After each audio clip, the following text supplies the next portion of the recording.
Halo guys, assalamualaikum warahmatullahi wabarakatuh. Gimana kabarnya? Mudah-mudahan teman-teman tetap sehat, tetap semangat, dan jangan lupa selalu bahagia ya. Karena bahagia atau tidak itu adalah sebuah pilihan. Kalau kita memilih bahagia, insya Allah hidup kita akan bahagia. Oke, di video kali ini ya, aku ingin berbagi tentang uh, prospek bisnis apotek di tahun 2023 atau 1 tahun ke depan, yang kemungkinan beberapa pakar mengatakan akan ada resesi yang cukup dalam ya. Bahkan ada yang mengisyaratkan resesi seperti tahun 1970. Jadi cukup dalam dan mungkin imbasnya banyak sekali. Nah, ketika kita menghadapi resesi ya, sebagai seorang pebisnis apotek ya, kita harus selalu siap. Seperti beberapa resesi yang telah dilewati para pebisnis ya. Tahun 98 kita pernah resesi ya. Karena itu, tapi sifatnya di kita ya, karena tahun 98 cukup ada kericuhan, kemudian mata uang kita melemah. Dolar dari 2.000 menjadi 15.000, jadi 7 kali lipatnya. Kemudian bahan-bahan semua naik, bahan baku obat naik, bahan pangan naik, BBM naik, dan pendapatan masyarakat turun. Nah, pada saat resesi seperti itu pasti sangat berpengaruh terhadap bisnis. Kemudian resesi yang kemarin itu saat COVID ya, tahun 2020, tepatnya di bulan Maret. Itu kan ada lonjakan kasus COVID-19, kemudian terjadi panic buying, masyarakat kalap atau kalut, kemudian beli obat dalam jumlah yang sangat besar sehingga sampai apotek tidak mampu.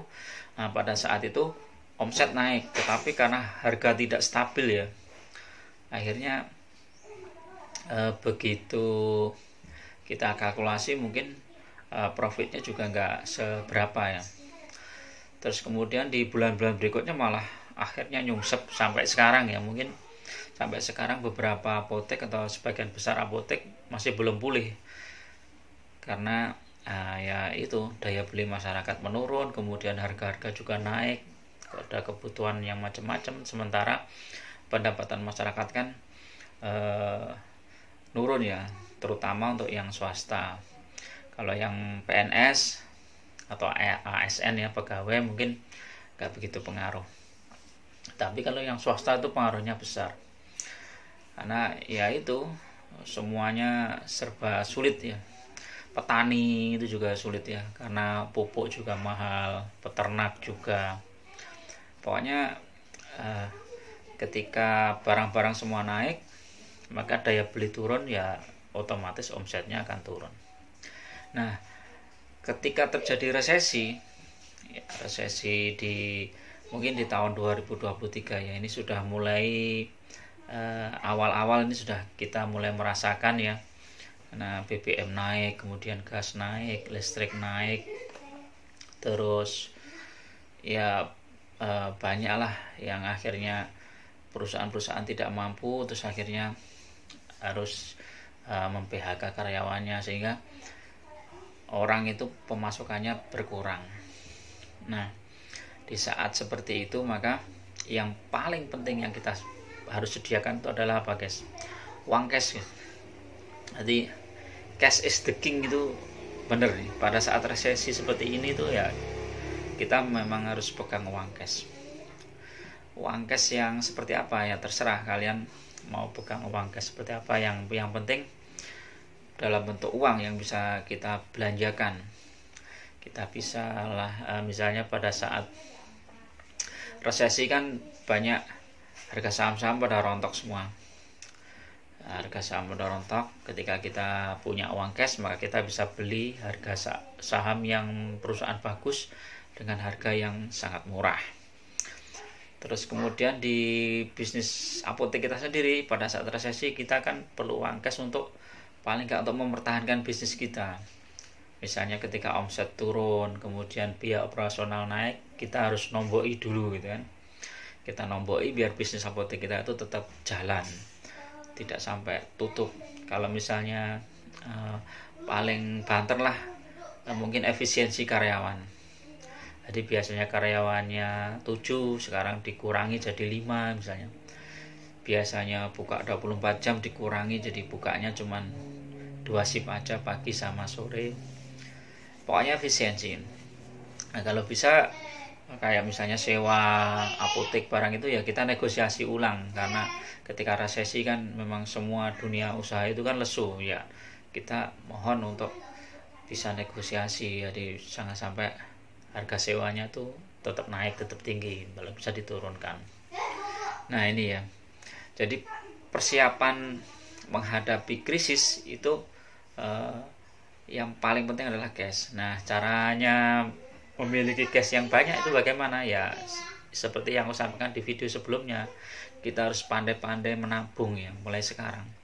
Apalagi sekarang itu sudah mulai ada peningkatan, misalnya mulai menggeliat karena sudah dunia pariwisata sudah mulai dibuka kembali, anak-anak sudah mulai sekolah, mahasiswa juga sudah mulai masuk lagi, itu otomatis omset apotek kita juga mulai naik. Nah pada saat sekarang ini sampai beberapa bulan ke depan, kalau misalnya pertumbuhan masih bagus ya kita harus safety guys,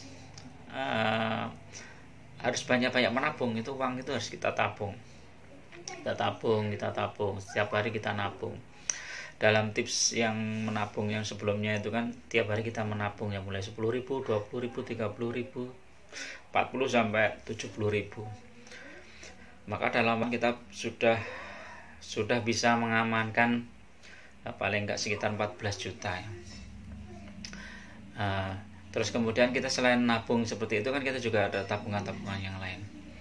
Jadi paling enggak ada backup lah, kalau misalnya apotek kalian nanti ketika krisis kok omsetnya goyang lagi, kita masih bisa backup.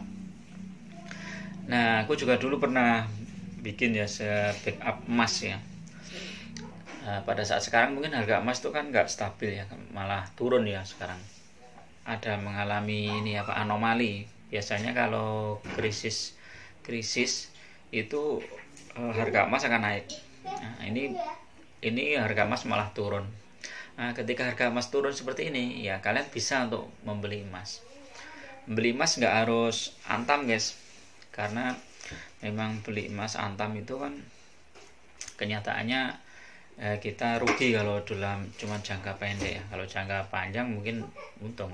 Tapi kalau emas batangan yang emas murni ya, yang misalnya kita beli di toko emas yang terpercaya ya, itu jauh lebih menguntungkan dibandingkan dengan beli emas antam.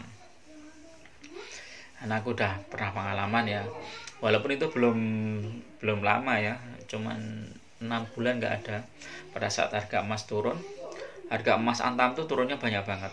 Tapi ketika harga emas yang batangan yang aku beli dari toko emas tersebut, itu malah dia belinya sama dengan harga dulu waktu kita beli, jadi nggak rugi, jadi malah lebih menguntungkan itu.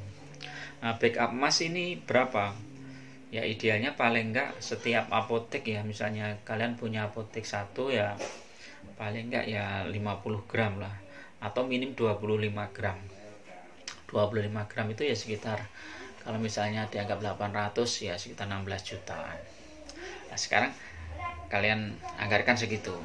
Kalau lebih amannya sih 50 gram, satu bisnis 50 gram. Nah nanti ketika benar-benar ada krisis yang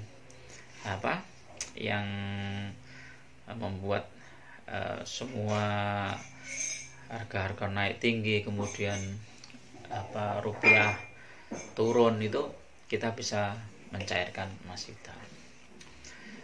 Oke, itu dulu ya untuk menghadapi krisis ya. Terus prospeknya ke depan gimana untuk bisnis apotek? Asal kita tetap menjaga pelayanan, terus kemudian stok barang kita tetap ada, terus kita tetap maintenance SDM dan lain-lain. Saya pikir bisnis apotek tetap bisa berjalan, bertahan. Bahkan dulu pernah ya tahun 98 itu ketika krisis benar-benar terjadi, maka malah bisnis apotek malah meningkat ya. Mungkin karena banyak permintaan untuk obat-obatan itu. Tapi mudah-mudahan kedepannya ini 2023 itu kalau misalnya toh krisis, kita sudah siap menghadapinya. Jadi tetap hati-hati, tetap kita mengamankan aset-aset kita. Oke, itu dulu, mudah-mudahan bermanfaat. Bagi kalian yang ingin belajar bisnis apotek dengan saya, bisa gabung di grup mentoring bisnisapotek.com. Ini berbayar ya, 500.000 untuk keanggotaan 5 tahun. Kalian bisa konsultasi dengan saya lebih detail. Ada video-video khusus yang aku sampaikan di link khusus ya, karena nggak bisa disampaikan secara umum. Jadi itu, kalian bisa belajar dari pengalaman saya. Oke, itu dulu. Assalamualaikum warahmatullahi wabarakatuh.